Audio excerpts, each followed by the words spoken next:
Okay, today we're going to move on to section 8.2, and we're going to talk a little bit about the ellipse. So this is a figure that I'm sure you're familiar with, even though you maybe have not ever studied it in particular. So anyhow, let me do a quick review of a circle. We talked about these the other day. A circle, very simple circle, would be x squared plus y squared equals 25, for example. That is the equation of a circle. Since there is nothing added or subtracted to these, the center of that circle is at the origin. Remember, you have to have x plus 2 or, something to move it off the origin. And then the radius is 5. So we would count 1, 2, 3, 4, 5, 1, 2, 3, 4, 5, 1, 2, 3, 4, 5, 1, 2, 3, 4, 5. We would connect all those dots, and there's our circle. Okay? Now, an ellipse is very closely related to a circle. In an ellipse,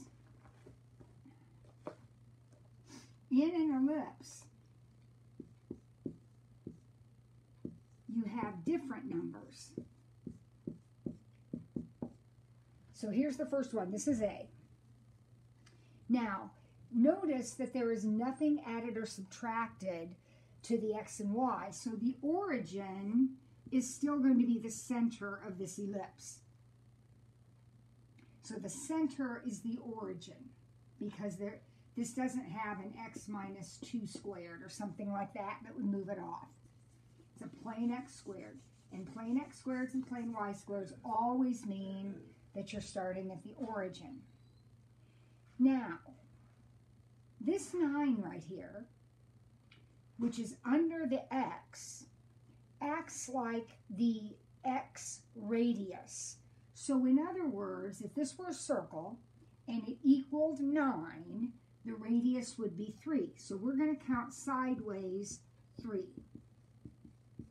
Now the reason that I'm counting sideways 3 is because the 9 is under the x. But notice that under the y, there is not a 9. If there had been a 9, if that number was the same as this one, I would count up and down 3 and I would have a circle. But that's only a 4, which means I'm going to count up and down because I'm under the y, so that's up and down, 2. And when I connect those, I get kind of like a squish circle. I get what's called an ellipse. That is called an ellipse. You may have called it an oval in your lifetime. It is an ellipse.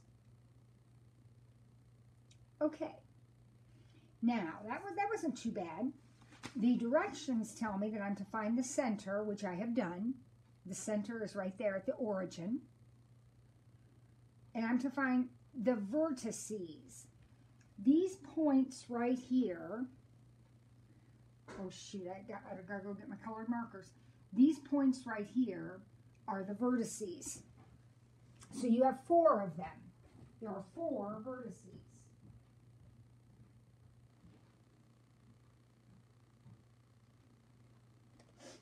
So if you had to list them, you would simply list those 4 points. The ones you connected to form the shape.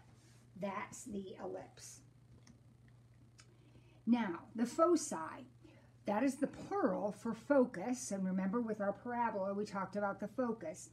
And if you were to look just at this half of the ellipse, it kind of looks like a parabola.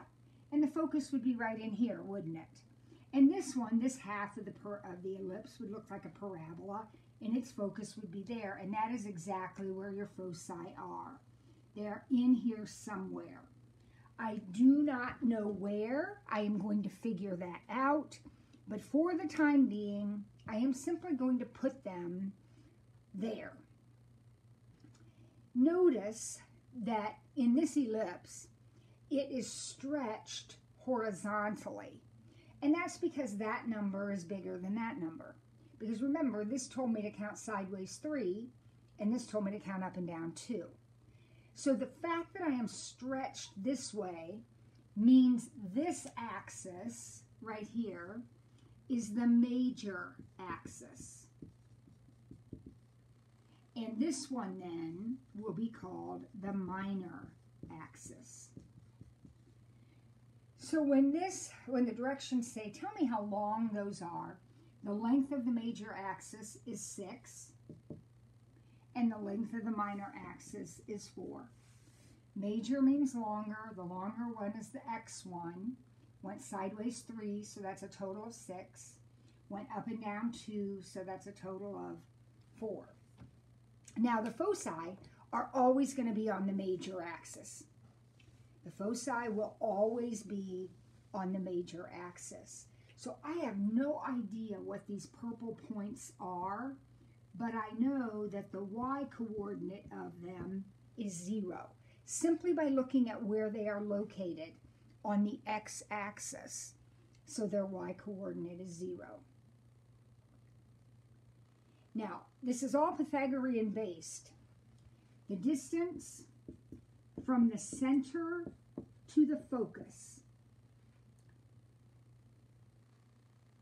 is the square root of 9 minus 4, or the square root of 5. Now, where did I get the 9 and the 4? Well, it's not a great mystery. They're right there. So to find the distance from the center to the focus, to find this distance right here, we're simply going to subtract our denominators and take the square root. So we're going to start at the center, which is the origin, and we're going to go this way, root 5, and we're going to go this way, root 5. And that is, or those, I should say, those are my foci. All right, and I think we answered all the questions, so let's move on to the next one and see what we have there.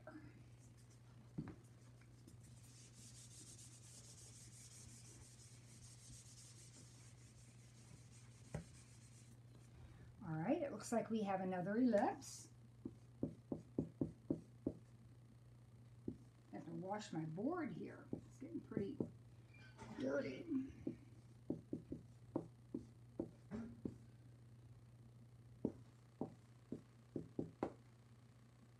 Okay, there it is. There's our ellipse.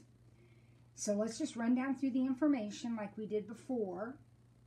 And I'm going to go ahead and draw it. I think that helps tremendously. You don't have to. It's up to you. But I think it helps a lot. My center is at 1, -2. So just exactly the same as you do it with a circle or with a parabola. You look at the parentheses and you take the opposite. So 1, -2. If there aren't any parentheses, then of course your center is going to be at the origin. Okay.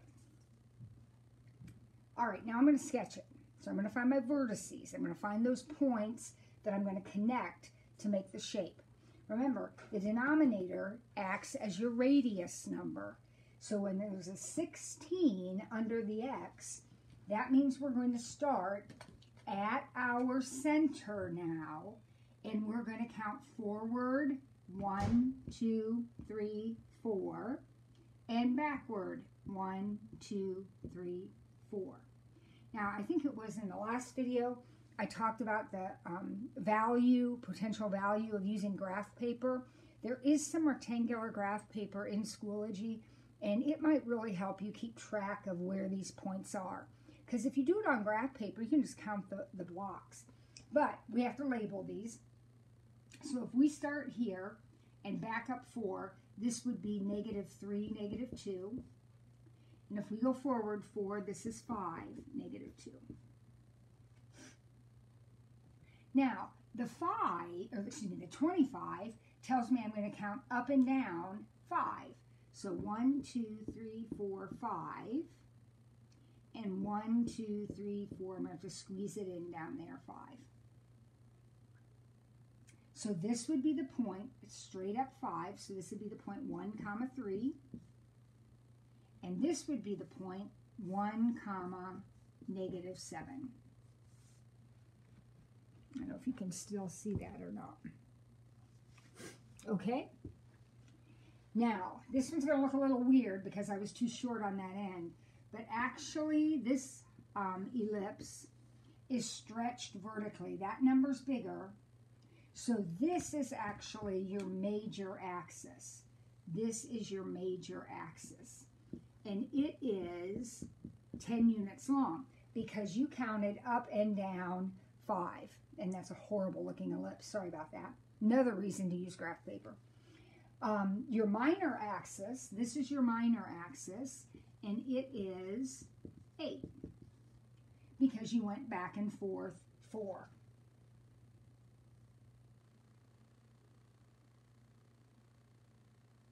Now, where are my foci?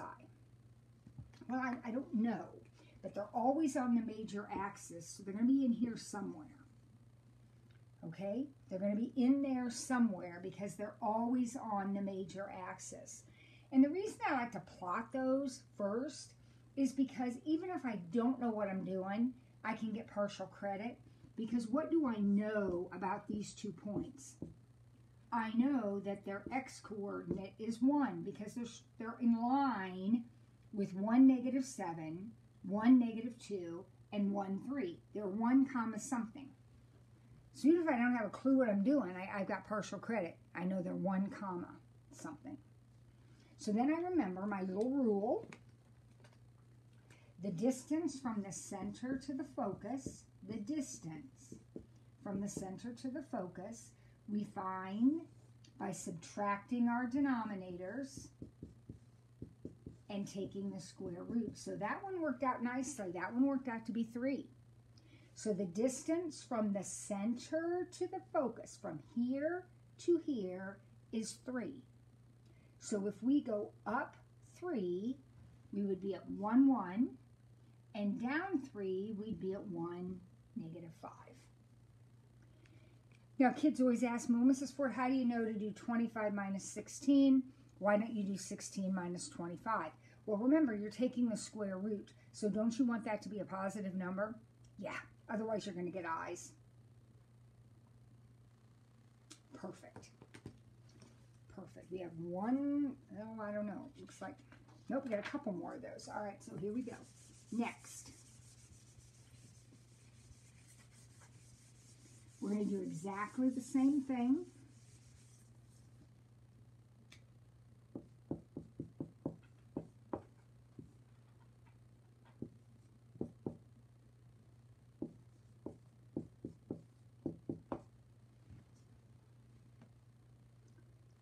Okay, where's our center? Well, notice that we don't have a number there, so that means it's going to be a 0. So we have negative 3, comma 0.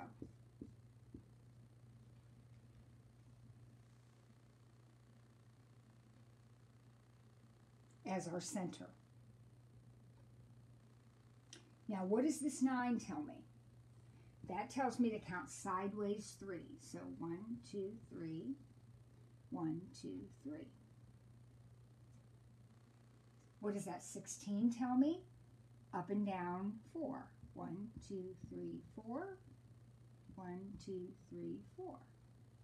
Now, we have to label those points. So you're going to label them. Again, on graph paper, it might be easier. I know I sound like a broken record. But sideways 3, so this one's, of course, the origin. This one's negative 6. Let's see, up 4 would be negative 3, 4, and negative 3, negative 4. And those 4 points are my vertices.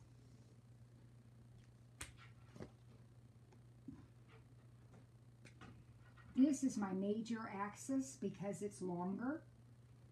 The major axis is 8, up 4 and down 4. This is my minor axis, and it's 6, sideways 3. And I know that my foci are always on the major axis, so they're here somewhere, not sure where, but on there somewhere. Nobody's grading your picture, folks, at least not in this class. So just pop them on there so you get a feeling relatively where they are. And we know automatically then that wherever they are, their x is -3.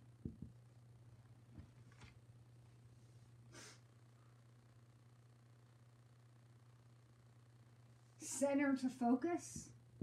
You remember how we do this? We take our denominators and subtract them and take the square root.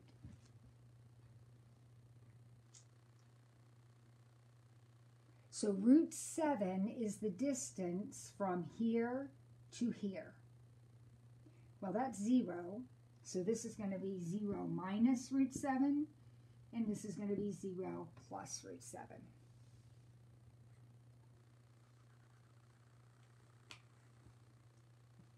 Perfect.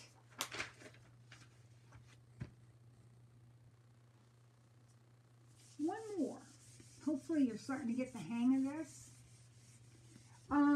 There are other things, other pieces of information we can find out about our ellipse. We're not doing anything else other than the stuff I've asked you to find. But I do want you to know that there are other aspects of the ellipse that we haven't discussed. All right, here we go. Where's my center this time? Notice there's no number here, so that's no plus or minus, so it's 0, 2. So your center is at 0, 2. And you are going to count sideways 5. 1, 2, 3, 4, 5. And 1, 2, 3, 4, 5. And up and down, just 1. So you have a very skinny ellipse. Boy, I'm getting worse as the video goes on. Okay, there it is. A very skinny, long, skinny ellipse. Let's label our vertices. Remember, these points that you connect are called the vertices. This would be 0, 3 and 0, 1. And -5, 2 and 5, 2. And I'll say it one more time. If you're having a hard time figuring out what those points are, please get yourself some graph paper or print what I have in Schoology and use that. Now, our major axis is this one right here. Obviously, it's the long one. And the major axis is 10 units, 5 both ways. This is my minor axis, and it is 2, up and down 1.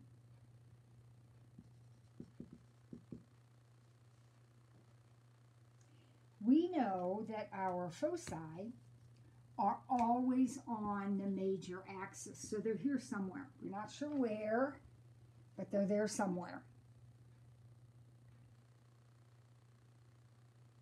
And we know that the distance from the center to the focus is the square root of 25 minus 1, which is 24, or 2 root 6.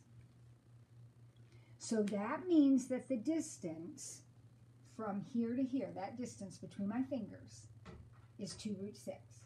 So we're going to start at 0, and we're going to back up 2 root 6. And we're going to go forward 2 root 6. And there are your foci.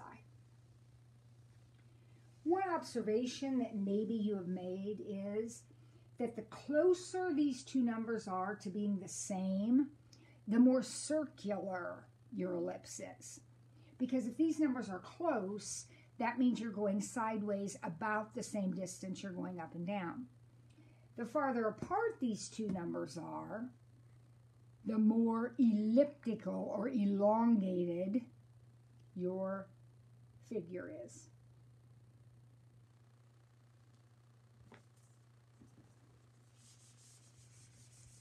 Okay, now my friends, we are going to go backwards. So if we look at part 2, still in 8.2, but it's part 2. If we look at this, it says we have a figure whose center is at -2, -4. I'm going to go ahead and just plot it. There's my center, -2, -4. We have a minor axis of 10 and a major axis of 12. This is a trick question. So I'm going to give you one more piece of information.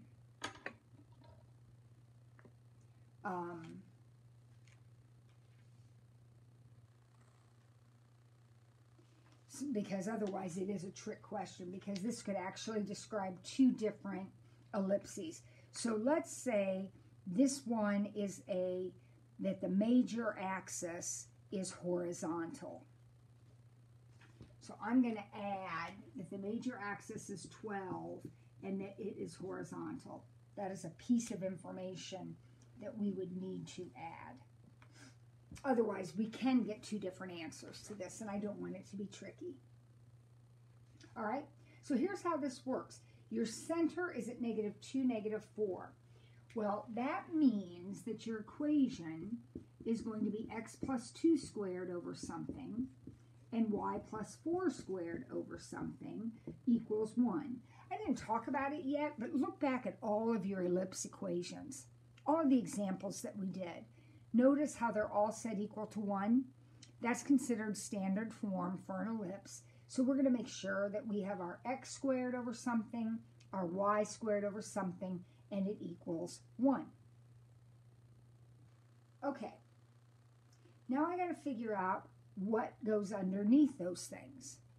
Well, if my minor axis, well, I'll start with the major. If the major axis is 12 and it's horizontal, that means I am counting back and forth 6, and I am counting up and down 5.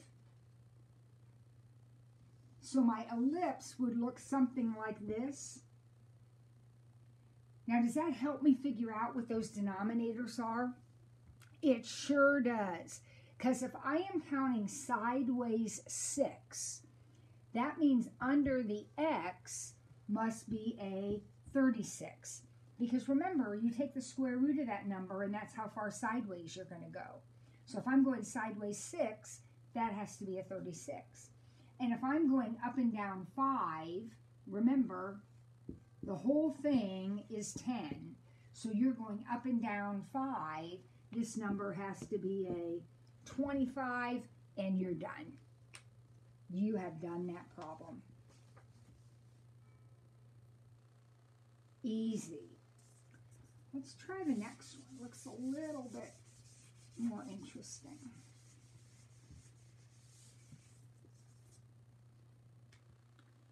All right, so I'm going to go ahead and plot what they give me.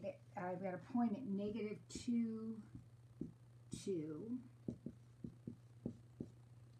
and 12, 2. Oh, Lordy.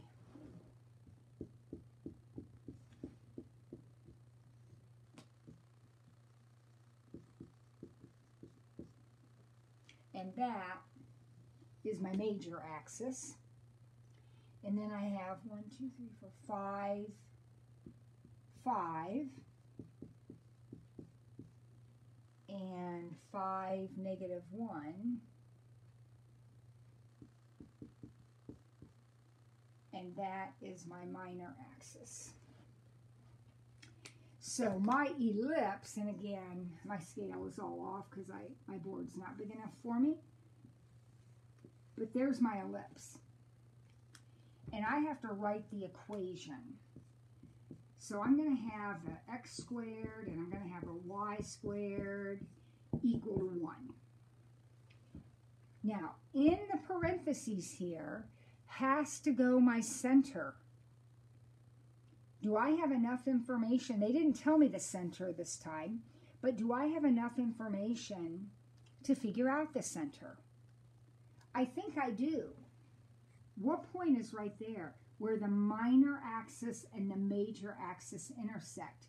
Isn't this the point where x is 5 and y is 2? If you were doing this on graph paper, that would be painfully obvious to you. X is 5 and y is 2. So it's x minus 5, y minus 2. Now, how am I going to get these denominators? Remember, those are like the radius numbers. So if I look at my picture, how far sideways did I count? To get from 5 to 12 or from 5 to -2, I counted sideways 7, which means under x must be 49. Remember, the square root of that tells you how far sideways to go. How about underneath y? Well, I went up and down 3, so this is a 9, and you are done. Awesome. Awesome work.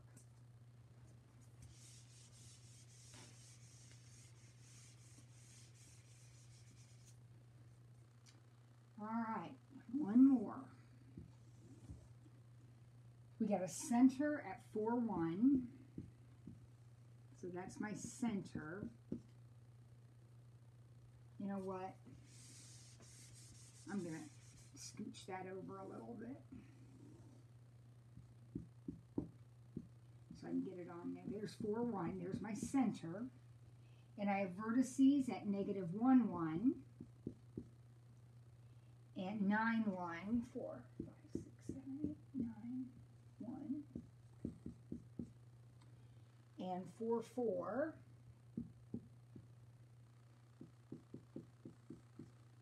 and 4, -2.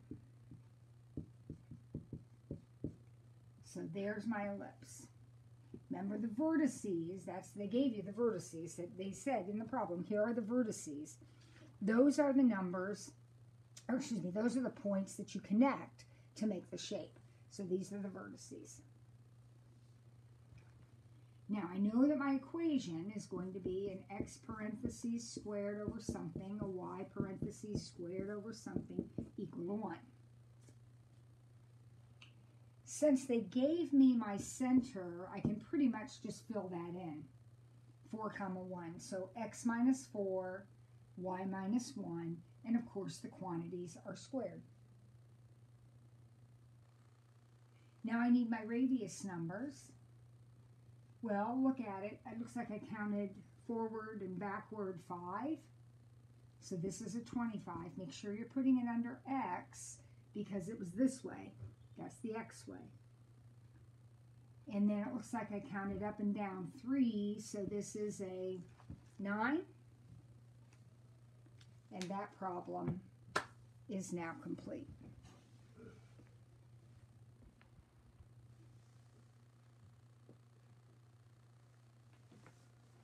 Very, very good.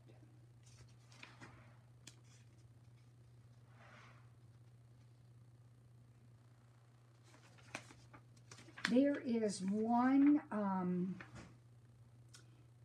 kind of hyperbola. We're not going to get to the next section, but there's one kind of hyperbola that I do want to make you aware of. So this is not in your notes. So on the back or somewhere, I want you to get comfortable with an equation that looks like this. Or this. Okay, so the equation looks totally different. This is a different curve. This is not an ellipse. This is an example of a hyperbola, a very special hyperbola.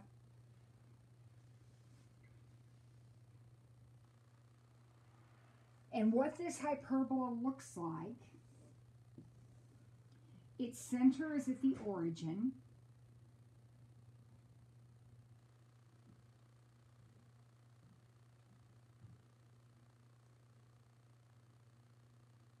Its vertices are at the point 3, 3, and negative 3, negative 3. Now, I don't have time to go into a whole bunch of detail, but I want you to stop and think for a second. 3 times 3 is 9, and negative 3 times negative 3 is 9. In this equation, neither x nor y can be 0. You couldn't if x were 0, you can't take 0 times y and get 9. So because x and y, neither one can be 0, we are going to draw asymptotes at x equals 0 and y equals 0. The axes are going to be our asymptotes. And then we are going to simply draw in a parabola, well, a parabola in each quadrant here, a hyperbola. We draw that one and this one, using these points as the vertices and heading up toward the asymptote and out toward the asymptote. Now, what would be different in this one? Well, first of all, the center is still going to be the origin. Anytime you have an equation that's xy equals, your center is going to be at the origin. And I'm not giving you anything trickier than that. We're almost out of time. We're at the very end. So we're just talking about this one specific hyperbola. Now, this one had vertices at 3, 3 because 3 times 3 is 9. I want, the two numbers have to match. So I know that, 4.5 times 2 is also 9, but that's not a vertex. We want them to match, so 3 times 3. So here, they're going to be 4 and 4. But the problem is that's a negative 16. So you can't put it here and say, oh, 4, 4, because 4 times 4 is not 16. It's not negative 16, 4 times 4 is not negative 16. So instead of your points being 4, 4, and negative 4, negative 4, they're going to be negative 4, positive 4, and positive 4, negative 4. Because that number's a negative. So that means x and y have to be one of each, one positive and one negative. Here it was a positive, so x and y were either both positive or both negative. Now, the asymptotes in this example, exactly like this one, x and y cannot be 0. So your asymptotes are going to be the axes again. The line where x is 0 and y is 0. And then you can sketch it in. So when I sketch them in, they're going to look like this. And like that.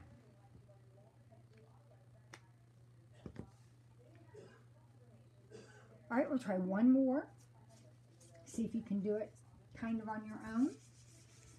And then we will be done for the day. All right, so let's try xy equals 4. I'll say negative 4. Xy equals negative 4. Now you have to pay attention to that negative. The center is still going to be the origin. The asymptotes are still going to be the axes. That is never going to change with an equation of the form x, y equals a number. But now where are these vertices? Well, that's a 4, so you know they're going to be at 2 and 2. The square root of 4 is 2. 2 times 2 is 4. So we know they're going to be at 2. But since it's a negative 4, we have to have one positive and one negative.